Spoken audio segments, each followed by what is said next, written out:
안녕하세요. 세상 모든 잡다한 지식을 알려드리는 잡슈광입니다. 일본이 또 시작했습니다.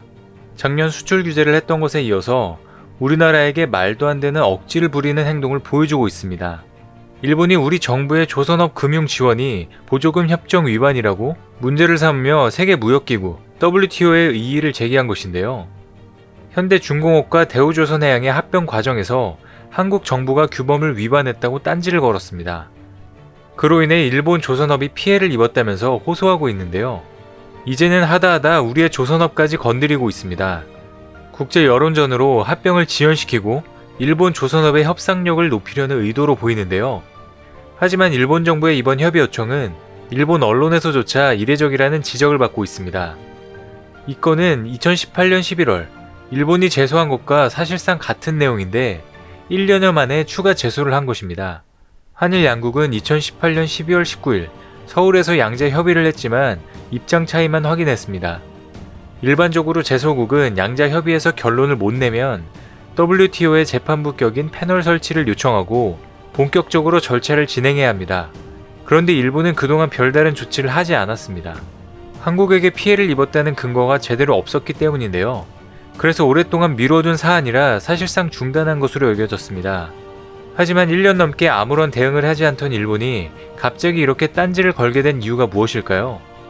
한국 때문에 피해를 봤다던 일본 조선업체들은 정작 국내 업체와 경쟁하는 선종이 사실상 없습니다. 일본은 고부가가치선을 추구하는 우리나라와 선종이 다릅니다. 차라리 주력 선종으로는 중국과 경쟁한다고 봐도 되는데요. 그러나 중국은 국영 조선소라 제소가 쉽지 않다 보니 민간 조선사인 우리나라를 걸고 넘어지는 것입니다. 그리고 수주량 1위인 한국을 어떻게든 끌어내리려고 하는 것 같습니다. 현재 전 세계적으로 조선 업황이 좋진 않지만 최근 회복 기대감을 보여주면서 한국 조선업체 수주량은 2년째 1위이고 지난해에는 943만 CGT를 수주해 점유율은 37.3%로 높아졌습니다. 더구나 올해부터는 IMO의 환경 규제 강화로 LNG선에서 우위인 우리 조선업계에는 큰 기회입니다.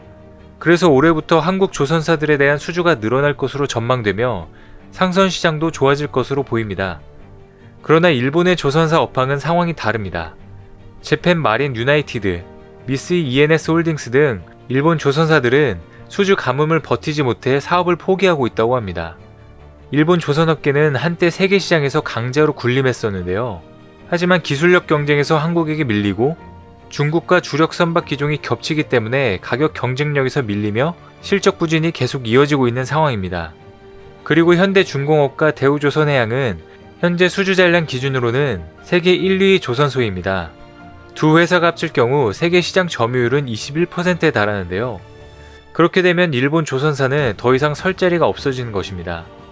또한 요미우리 보도에 따르면 후쿠시마 수산물 수입 금지를 둘러싼 WTO 분쟁에서 패하자 자국 조선업이라도 붙잡아야 한다는 압박감과 함께 한 발 앞선 한국 조선업의 발목을 어떻게든 잡아보려고 입장을 바꾸게 되었다고 합니다. 하지만 국내 조선업계는 일본이 방해한다고 해도 합병 결합 심사에 미치는 영향은 거의 없을 것이라고 전망했습니다. 현대중공업은 WTO 관련 양자 협의를 요청한 주체는 일본 국토교통성으로 기업 결합을 심사하고 있는 공정거래위원회와 다르다며 기업 결합 심사는 순조롭게 진행되고 있다고 밝혔습니다.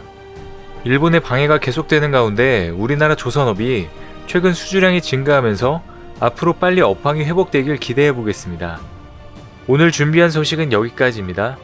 앞으로도 전 세계에서 벌어지는 잡다한 이슈와 지식들을 재미있고 정확하게 정리해서 전달드리겠습니다. 시청해주셔서 감사합니다.